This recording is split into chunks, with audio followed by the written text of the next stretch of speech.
네, 여러분 안녕하세요. 네, 방송 시작하기 전에 한 가지 공지사항이 있는데, 제 채널의 커뮤니티가 지금 알림 기능이 작동이 안 됩니다. 지난주부터. 그 전에는 뭐 좋아요가 한 4천에서 6천 정도는 평균적으로 붙고, 댓글도 한 300개에서 500개 정도가 붙는 게 보통이었는데, 지난주부터는 지금 좋아요가 200개에서 400이에요. 뭐 댓글이 100개도 안 붙고요. 그러니까 갑자기 이렇게 된 거거든요. 그 채널에 락이 걸린 거예요. 뭐 누가 신고를 했는지 아니면 지금 유튜브가 뭐 서버를 업데이트하는 중인지 뭔진 모르겠는데 갑자기 이 커뮤니티 기능이 안 됩니다. 혹시 제 채널의 알람을 못 받고 계시다면요. 알람 설정을 다시 한 번만 해주셨으면 좀 좋겠어요. 예, 그 방송에서 하지 못하는 내용이라든가 속보를 커뮤니티로 계속 이제 알리는 게, 총선 때까지 계속 꾸준히 할 생각이었는데, 이 기능이 갑자기 안 되니까 되게 김이 좀 빠지네요, 여러분. 여러분, 커뮤니티 많이 좀 사랑해 주시고, 혹시 알람 기능 다시 한 번만 점검해 주셨으면 감사합니다. 네, 어저께 가장 재밌었던 뉴스는 황교안의 종로 출마 선언이죠. 오전까지 내 마음 나도 몰라, 내 마음 나도 몰라, 물어보지 마십시오. 막 이랬는데, 갑자기 오후에 기자회견을 열고서는 종로 출마 선언을 해요. 근데, 황교안 얼굴 표정을 보니까 거의 똥 씹은 얼굴이야. 나오고 싶지 않은데, 진짜 억지로 끌려 나온 그냥 얼굴이에요. 그러면서 사실은 말도 안 되는 얘기를 해요. 자랑스러운 종로를 반드시 무능정권 심판 1번지, 부패정권 심판 1번지로 만들겠습니다. 종로 선거에 이기려고 하는 상대방은 문재인 정권입니다. 어떤 1대1의 경쟁이 아니고 문재인 정권과 저 황교안의 싸움입니다. 예, 본인이 너무 잘 알아요. 이낙연 총리하고 붙어갖고 안 된다라는 걸. 네, 이낙연 총리하고 앉아서 TV 토론이라 한번 할 수 있겠어요? 네, 근데 이 사람이 기자회견 하기 전까지의 상황을 보면 진짜 네이버만 해도요, 거의 황교안 안 나오면 가만 안 둘 것처럼 막 진짜 앞에 완전히 막 도배를 했었거든요. 그러니까 엄청나게 이제 압박을 가한 거죠. 그러니까 황교안은 그 MB 세력이 얼마나 교묘한지, 얼마나 천천히 보이지 않게 들어와서 이 당을 접수하는지를 황교안이 제가 볼 때는 가만히 있다 거의 코뱉다고 해야 되나? 예, 역습을 당할 때까지 이 사람이 너무 둔해서 몰랐던 것 같아. 이 MB 세력이 얼마나 한지. 그리고 그 MB 라인에 같이 있는 그 윤석열도 어설프게 띄워주다가 완전히 좌충수가 되고요. 그 다음에 세계일보가 이 윤석열을 띄워주면서 황교안을 거의 사주로 모른. 그리고 그걸로 인해서 이제 정말 그 공관이라고 하죠. 그 공천관리위원회 사람들이 진짜 황교안을 거의 뭐 종로 나가지 않을 거면은 불출마 선언을 해. 근데 황교안 입장에서는 국회의원 배지를 달지 않으면 본인이 버틸 수 없다는 걸 너무 잘 알거든요. 근데 이 사람이 또 한 가지 좌충수를 둔 게 미래한국당을 만든 거예요. 그러니까 본인이 비례대표 1번이든 몇 번을 받아서 안정권으로 비례대표를 받고 나는 전국을 돌겠다라고 할 수 있는 그것도 본인 스스로 미래가 끊어버린 거예요. 그러니까 어떻게 보면 바보 같은 사람인 거지. 정치를 너무 바보처럼 하는 사람인 거지. 게다가 보수 통합한다, 뭐 대통합한다, 소통합한다 그래 하면서 자기를 그나마 지지해주던 정광훈이나 이런 세력들하고 또 이 사람이 또 손을 끊었어. 그러니까 이 사람이 고립무원이 된 상황인 거예요. 그러니까 사방이 적에 둘러싸여 있는 거야. 근데 그런 상황까지 이 사람은 전 자신을 몰랐다라는 거. 자기의 힘을 너무 과시했거나 너무 둔한 사람이었죠. 그러니까 나경원이 조용히 있을 때 저 여자가 왜 저렇게 조용히 있지? 하고 한 번을 의심을 해봤어야 되는데 제가 볼 때 이 황교안의 둔함, 황교안의 이 아둔함이 그냥 오늘의 이 황교안을 만든 것 같아요. 황교안 지켜야 되는 거 아닌가? 이런 생각 들어. 불쌍하기도 하고. 제가 볼 때 통합이라는 거는 MB 세력들이 그 공천관리위원회든 그 당을 정상화시킨다면서 들어올 수 있는 어떤 그 여지를 만들기 위해서 만드는 하나의 그냥 판택이고요. 사실은 마음속에서 통합하려고 하는 의지는 제가 볼 때 각 개파들은 없다라고 봐요. 그러니까는 총선 때까지 각자 자기 각계전투 해가지고 최대한 그 의원 배지를 단 다음에 그 다음에 총선이 끝난 다음에 아마 이들이 다 모일 것이다. 하나로. 그리고 그거의 중심이 제가 볼 때는 이제 MB가 되는 거죠. 진짜 목표는 황교안을 제거해서 황교안을 찌그러뜨리고 소위 말해서 이 친박 세력들을 극우 세력이나 극단적 세력으로 몰아가지고 한쪽으로 치우는 거. 그렇게 해서 자기들이 마치 되게 그 개혁적이고 중도적인 어떤 실용적인 정당인 것처럼, 세력인 것처럼 이미지를 만드는 거. 그리고 거기에 이제 안철수까지 같이 끼어든 거죠. 예. 윤석열이 총장이 딱 되고 나서부터 갑자기 윤여준이 등장하기 시작하고 조중동이 갑자기 일사불란하게 움직여요. 거의 기사의 제목이 같을 정도로 지금까지. 검찰도 진짜 끝내주게 움직이죠. 마치 어떤 하나의 세력의 컨트롤 타워가 있어서 움직인 것처럼 느껴져요. 그리고 그 세력에 의해서 이제 황교안은 이제 제거되는 거라고 봐야죠. 근데 다시 한번 느끼지만은 이 MB 세력은 정말 위장술에 능하다고 해야 되나요? 이 대중선동승이나 위장술에 너무 능해요. 그리고 이 사람들은 이익을 위해서 뭉쳤기 때문에 여전히 유효한 거예요. 왜? 이익 때문에. 다시 또 그 이익을 바라고 이제 뭉치는 거죠. 무서운 집단이에요, 제가 볼 때. 그리고 절대로 이 대한민국에서 권력을 가져서는 안 되는 집단이고, 정말 그 윤석열의 칼을 보면서도 느껴요. 그 MB가 딱 집권하자마자 그 휘둘렀던 칼과 정말 그 수법이 너무 비슷해요. 네, 안철수가 들어온 다음부터 거의 정치가 개그가 됐어요. 황교안으로 너무 부족했나? 네, 이 안철수 신당이 이제 이름도 못 쓴대. 야, 진짜 완전 홀딱 깨져. 이름만 봐도. 근데 본인 이 사람 회사 차릴 때도 안랩으로 했잖아. 안철수 연구소였나요? 예. 정말 이 자아 나르시시즘이 너무 강한 사람 같아. 예. 근데 더 웃긴 게 뭐냐? 내일 모레 창당 발기인대회를 해요. 이름은 어떻게 하려나?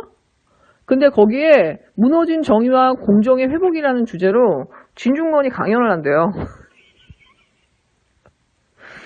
네, 여러분 진중권은 2012년도인가? 네, 내 마음속의 대통령님. 끝까지 지지할 거예요. 절대 변하지 않을 거예요. 이렇게 2012년에 얘기해놓고 2016년도에는 뭐라 그랬어요? 안철수 인기 떨어졌을 때. 그때 안철수가 이제 어떻게 궁여지책으로 그 봉화마을 참배하려고 하니까는 정신분열적이라고 나르시스트라고 했었어요.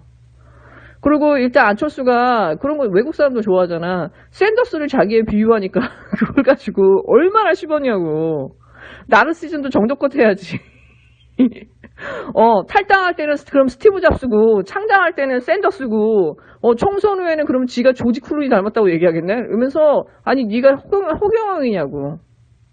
이런 식으로 완전 진짜 안철수를 진짜 바닥으로 내쳤던 사람이야. 그러니까 지 기분에 따라 사람에 대해서 그냥 극과 극을 달리는 거죠. 그러니까 지금은 이제 자기가 조국을 너무 싫어하고 조국 가족을 너무 싫어하니까는 이제 안철수한테 붙는 거예요. 그러니까 박시영 부대표가 그 얘기했지. 안철수 신당 창당 발기인대에 진중권이 강연한단다? 썩 잘 어울린다? 이젠 전혀 어색하지가 않다. 자연스러운 조합이다. 진중권이야 이제 뭐 돈이 궁할 테니 강연비 얼마나 줄까? 그게 궁금하다. 강연 내용보다 더. 네, 그저껜가 국민일보에서 주최하는 김호창 대표님하고 진중권 토론을 잠깐만 봤어요. 왜냐면 일단 진중권이 나오면 나 무조건 그냥 저기거든. 근데 진짜 국민일보도 해도 너무하더라고. 어떻게 진중권은 정상적인 마이크를 주고 김호창 대표님은 마이크가 거의 없다시피 해. 그러니까 진짜 계속 목소리 높여서 소리를 지르게 만드는 상황으로 가고, 그 다음에 사회를 보는 여자 기자가 아무런 개념이 없는 거예요. 그러니까 이 사람이 사회가 주도를 하지 못하고 이 두 사람에 의해서 끌려가다 보니까 사회가 아무런 역할을 하지 못한 거예요. 근데 진짜 한 가지 느낀 게 뭐냐면, 야, 진짜 진중권이 2012년도나 2016년도에 안철수 막 깠었을 때, 그러니까 들이댔던 근거라든가 이런 걸 보면은 지금하고는 정말 차이가 있구나, 이 사람이. 이 사람이 정말 퇴보한 건 맞구나라는 생각이 들어요. 나이가 들면 사람은 퇴보할 수밖에 없거든요. 퇴행이 와요. 신체적이든 정신적이든. 그러니까 이 사람이 사실은 감이 죽고 이렇게 퇴행한 거는 맞아요. 그리고 감정적으로 그러니까 정서적으로도 막 이렇게 불안한 사람 같고. 근데 최소한 이 사람이 지금까지 수많은 정치인들과 사람들을 이렇게 씹어대면서 지금까지 어떻게 보면 자기의 자리를 유지해 왔잖아요. 근데 그러면서 사실은 씹은 잣대를 가지고 자기의 행동이나 자기의 말도 한번 투영해 봐야 되거든, 최소한. 그러니까 성찰이 없는 속에서 늙어간다라는 거. 그게 참 어떻게 보면 사람을 추하게 만드는구나. 그리고 사실 정의당 같은 경우 이 사람이 오랫동안 몸담았고 뭐 유시민 작가하고도 오랫동안 방송을 했었죠. 최소한 자기를 존중해주고 아껴주고 자기와 의견이 달랐지만 함께 해줬던 그 동지들인데 동지의식인데 아무것도 없는 사람인 거예요. 자기 외에는. 네, 그리고 오죽했으면 이 조중동이 진중권이 무슨 말만 하면 언론을 써주잖아요. 이번에는 너무 부끄러웠나 봐. 기사가 별로 없어. 네, 진중권도 그 기한이 다 해가고 있는 거죠. 그 소모품이. 네. 근데 진짜 이런 그 수준 낮은 저런 인간들을 보다가 갑자기 그 최경영 기자의 이슈 오도독 이번에 이제 새로 나왔거든요. 그 정준희 그 교수하고 김종민 시사평론가 나와서 서로 토론하는데 진짜 끝내줍니다, 진짜. 아, 진짜 토론이 저런 거구나라는 거를 진술을 보여줘요. 그러니까 이걸 보면은요, 그 JTBC 손석희가 왜 신년 토론회를 저런 식으로 기획해갖고 엉망으로 만들었는지 그 의도가 좀 보여요. 그리고 오늘 이제 그 알릴리오를 봤는데 정말 방송이 너무 좋더라고요. 그 광노현 교육감 나오고 최영희 시사평론가 나왔는데요. 진짜 광노현 교육감은 원래 좀 세잖아요. 근데 최영희 시사평론가는 진짜 장난이 아니더라고, 오늘. 거의 작정하고 나왔더라고. 안철수 정기 은퇴해야 된다고. 그리고 자한당에 대해서도 어떻게 저런 정치를 할 수 있냐. 예. 네, 어쨌든 오늘 얘기했던 그 주제가 뭐냐면은 그 미래한국당, 소위 말해서 이 미래한국당은 가짜 정당이고 정당이 아니라는 거예요. 총선 지난 다음에 자한당이랑 합칠 정당이고 그 모든 돈이나 자금이나 그 의원들이 그쪽에서 가는 완전히 완벽하게 꼼수와 이 이제 사기 정당인데 어떻게 이게 아무렇지 않게 언론에 의해서 보도되고 당연히 될 것처럼 하냐라는 거지. 이거는 당연히 이 헌법기관이 선관위가 나서가지고 막아야 된다는 거예요. 정당 등록을 거부해야 된다는 거예요.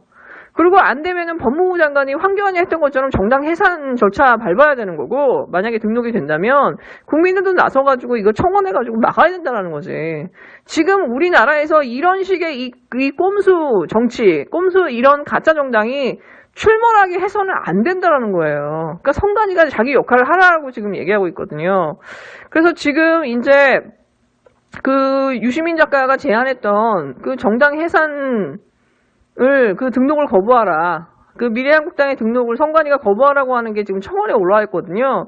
여러분 그 청원에 좀 많이 참여해 주셨으면 좋겠어요. 되든 안 되든 어쨌든 국민들도 목소리를 내야 되는 것 같아요. 그리고 정말 그 분들이 계속 얘기한 게 뭐냐면 어떻게 이런 상황에 대해서 언론이 아무렇지 않게 그냥 자한당이 주장하는 걸 그대로 보도를 해주냐는 거야. 그리고 언론들의 카메라가 비치는데 쟤네들은 어떻게 눈 하나 깜짝 안 하고 불법적인 얘기를 아무렇지 않게 대놓고 국민 앞에서 하겠다라고 선언하냐는 거죠. 언론은 비판도 안 하고.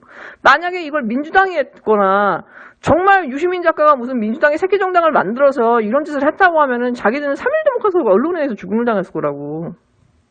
그리고 지금 황교안이 이것 때문에 정의당에서도 고발됐고 민주당에서도 고발됐거든요.